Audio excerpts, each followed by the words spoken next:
The Australian Financial Review. To make it in business, you have to be resilient. It's how you respond to failure and how you respond to not winning that really begins to define who you are and how you grow. Don't worry about hating losing. Hating losing's great, but don't be embittered by losing. Sometimes other teams are just better than you. Get over that and then just try to make yourself a little bit better.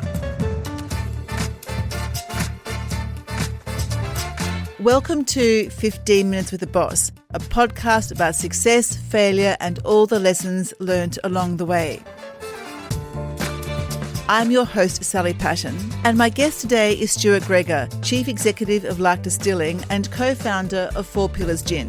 Lark is a Tasmanian-based whisky distiller renowned for its premium single malt brands, and in the 6 months to December, the company recorded sales of almost $9 million.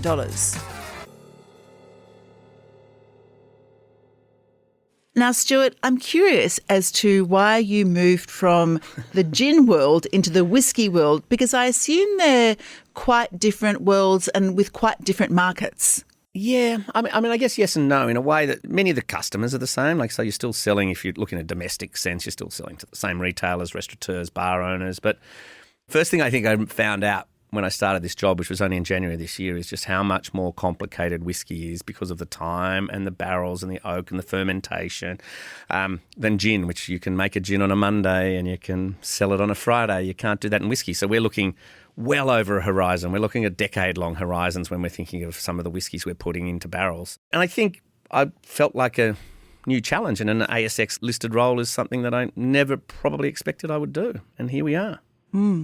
Now, Stuart, we haven't got long. We've only got 15 minutes. Got it. So I'm going to start the clock right now. Tell me about your morning routine.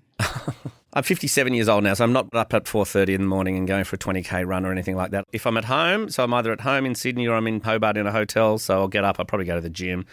I'll have a triple shot, long black over ice, and then I'll get to work. No breakfast. I'll probably read a couple of little news blogs, and then I'll get started. You know, no military calisthenics or yoga or anything like that, I'm afraid. And why no breakfast? I'd never been a big breakfast guy. I was never going out and having scrambled eggs and avocado and toast and all that sort of stuff. So I just stopped really having breakfast. I might have some fruit, but I just don't really particularly feel hungry in the morning. Strong coffee is essential though. So after your triple shot in the morning, do you have another one during the day? No, I have limited myself to one coffee a day. Look, occasionally I'll have a second. You know, if you have a bit of a boozy lunch or something, you feel you need that espresso after lunch in order to just get the brain back into gear. So maybe one more. But no, I'm a one really strong coffee a day. Could go to 4 shots. Okay, all right. That's a relief to hear it's not more than 4. So then if you look back over your career, was there a pivotal moment that really changed the trajectory of what you were doing?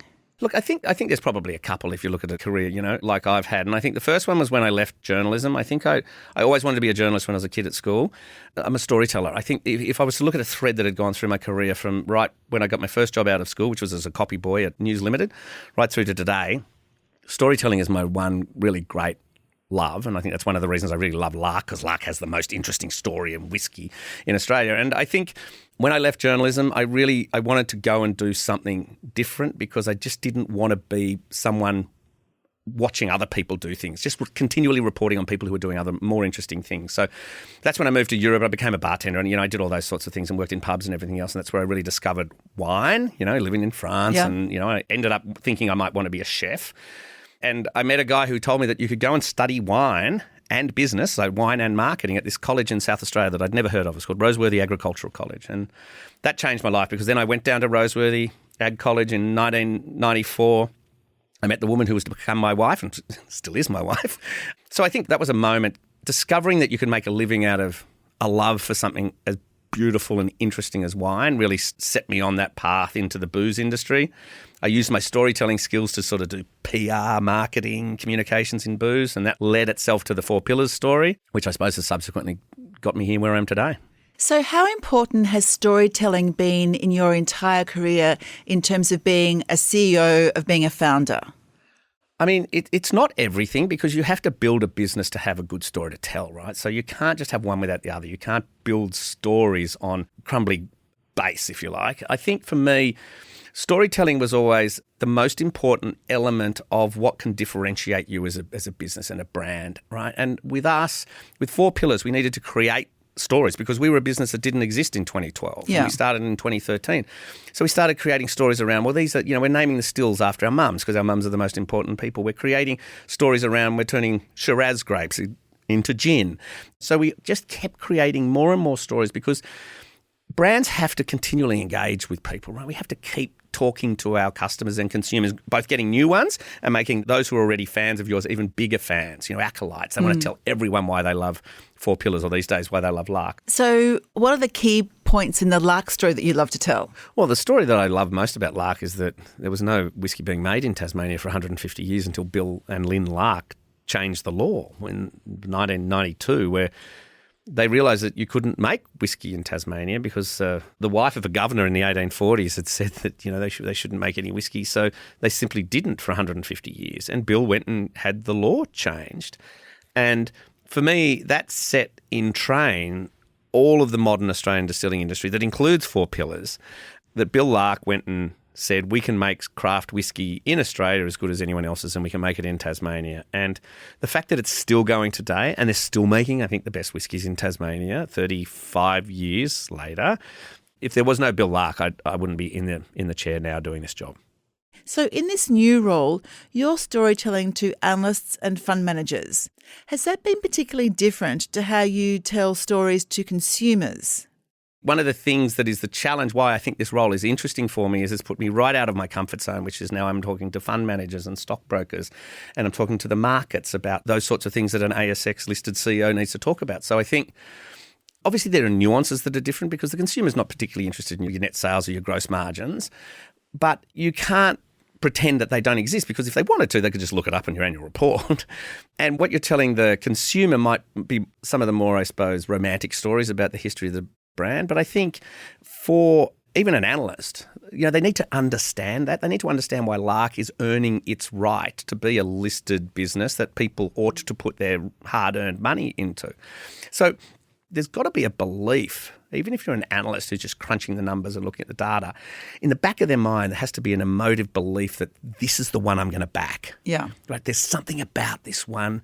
There's more, I don't know whether it's integrity or story or history or just culture. There's something in this one that is better than all the other ones. Interesting. Okay, my next question is about career advice. What's the best piece of career advice you've ever received?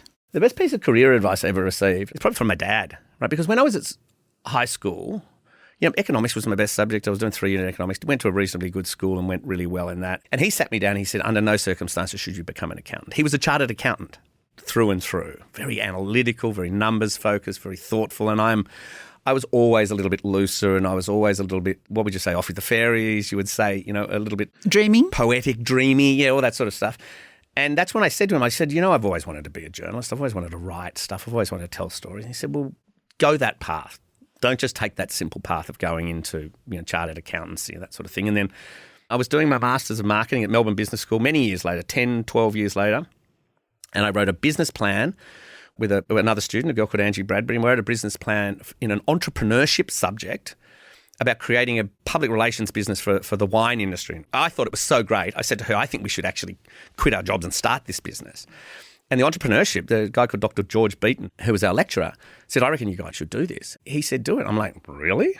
And we both quit our jobs and started. But that was a great bit of advice as well, because I think when you take the leap from a corporate job to running your own agency and basically starting from scratch, we started that business from her living room in Footscray. But you sometimes just need someone to urge you, to push you along. And if it's someone who you admire, who might be a lecturer at university with a couple of letters after his name or something like that, and, at that age, you're a bit more easily persuaded by, sort of smart-sounding academics. And I thought, he reckons we could do this. Let's give it a crack. And that's been the best thing I think I've ever done, is become my own boss, if you like. And be entrepreneurial. And what's it like now going back into a company where you're not the entrepreneur that you didn't found? It's not without its challenges. I mean, I've only been in it for 6 months, but I've got a lot to learn. I'm the new kid there.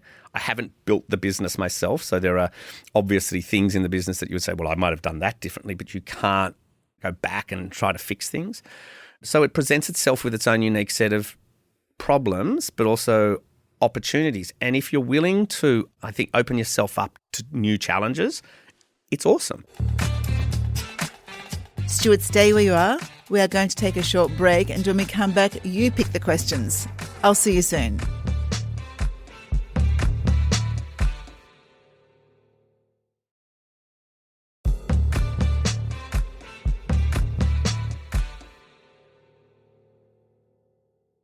Welcome back to 15 Minutes with the Boss. I'm here with Stuart Gregor, the Chief Executive of Lark Distilling. Now, Stuart, in front of you in this scruffy box, about 15 questions. Could you please pick them out one by one and we'll get going with some more Q&A? And I get to read the questions. Thanks very much. Oh, that's a long one. Oh, it is a long one. Thank you. Tell me about a time when you failed at something. How did you recover and what did you learn? Of all the questions to get out of the box first, that's definitely the one you don't want, isn't it? Failure is such an integral part of all business and all life, right? And it's something that you try to teach your kids and it's something you try to teach the staff, is that it's how you respond to failure and how you respond to not winning that really begins to define who you are and how you grow, because you learn, everyone says you learn more from your defeats than you do your victories. We ran an agency that agency still exists, but in many ways I ran an agency for 20 odd years. A marketing agency? Yeah, marketing agency. It's a business called Liquid Ideas. And you're always in a pitch. You're always pitching for someone's business. So it might be a big hospitality group's business or a big spirits company, and you win maybe half of them. So you fail a lot. And you put a lot of effort into trying to win these pieces of business, and you lose. You get beaten by someone who might have had different credentials, or someone had better connections to the client, or just someone who just did a better pitch. And it's demoralising, and the whole business comes back in and everyone's a little bit flat. And then it's about trying to rebuild confidence. Say, right, what do we learn from that? Let's be honest, you're going to lose a lot of games in sport, but that's still not going to mean you may not be the champion at the end of the year. So what are you going to learn from those ones that you lose? And it's like, well, okay, how can we improve on that? How can we get 5% better than that pitch? And I remember a restaurant called Noma was coming to Sydney. The very famous restaurant in Copenhagen was coming to Sydney. Oh, yes. And we got down to the final two agencies to launch Noma, and it was a big deal, and we got beaten. And it was made even worse, I think, by the fact we got beaten by someone who used to work for us. She's a really good operator, and credit to it. She still has a great business today. But I just remember that really, really got me. That hurt me, because I remember our pitch wasn't up to scratch. I was overseas and I hadn't made the effort to come back from overseas because I had to be somewhere else. And I think the thing when you fail that you've got to take responsibility. You've got to make sure that your team don't feel like you're blaming them for things, and you're like, right, people, we're going to be 10% better the next time we do this. So it's about rebuilding confidence and just picking yourself back up, wiping the snow off your bum and going again. So given that, do you think resilience is the core ingredient for success and for just keeping on going and getting to where you want to be? 100%. I would say if there was one defining characteristic of successful business, it's resilience. I look at Lark. Lark is a resilient business. Lark has had its ups and downs. It has had its knocks, right? From management to ownership, all sorts of knocks. And you get the bumps and the bruises from resilience, and it makes you tougher, right? It makes you a better business. If I were to say to whether it be staff, team members, family, anything else, what is the key to being successful or moderately successful over a lengthy period of time? It's just being resilient. Get back up and fight again. Don't worry about hating losing. Hating losing's great, right? But don't be embittered by losing. Sometimes other teams are just better than you. Get over that. Yeah. And then just try to make yourself a little bit better. Okay, interesting. Have another fish in the box. Oh. How do you make tough decisions? I think the toughest decisions are those that involve people. Tough decisions around budget and product are not necessarily, that's just commerce. Yeah. And I think one of the things that I'm lucky with, I think I can make tough decisions, or I can have difficult conversations and then just move on the next day. A bit like, that Ted Lasso was talking, I can't remember what he said, but there was something along, the best football is a goldfish. That if they make a mistake, they forget about it almost instantly and they go back to doing things. And I think I'm really happy to have hard conversations and then move on. I don't sort of carry it with me. I've seen a lot of people sort of carry the weight of a conversation they've had with them for a long time, and I'm not really like that.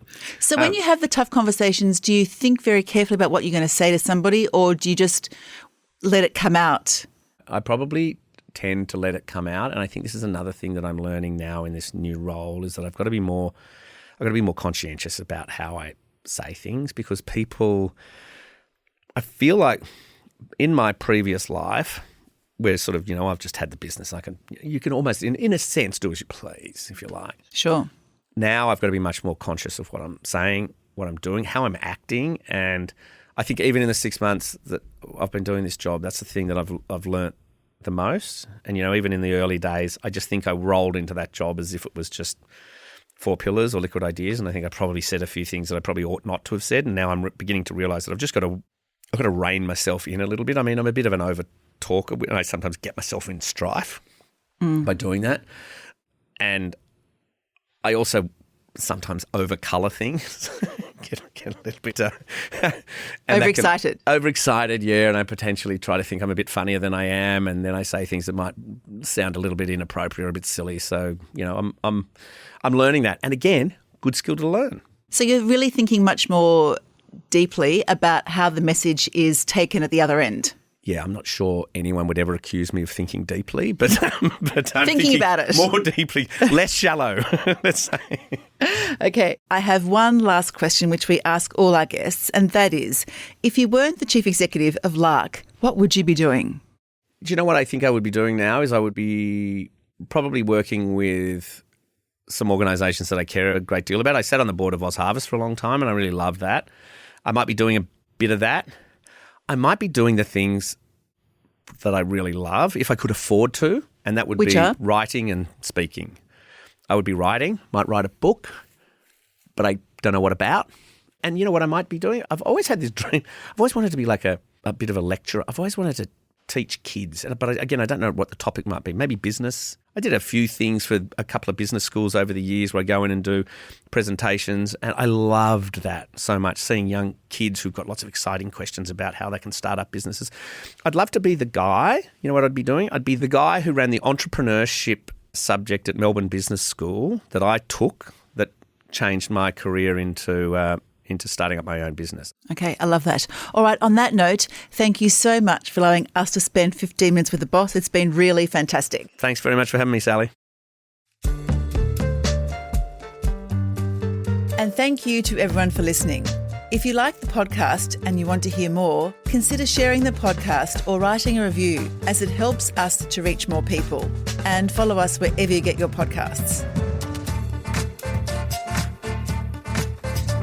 At the Financial Review, we investigate the big stories about markets, business and power. For more, go to afr.com and you can subscribe to the Financial Review, the daily habit of successful people, at afr.com/subscribe. This podcast was hosted by me, Sally Patton, produced and edited by Iona Rennie. Head of audio is Alex Gow, and our executive producer is Fiona Buffini. See you next week.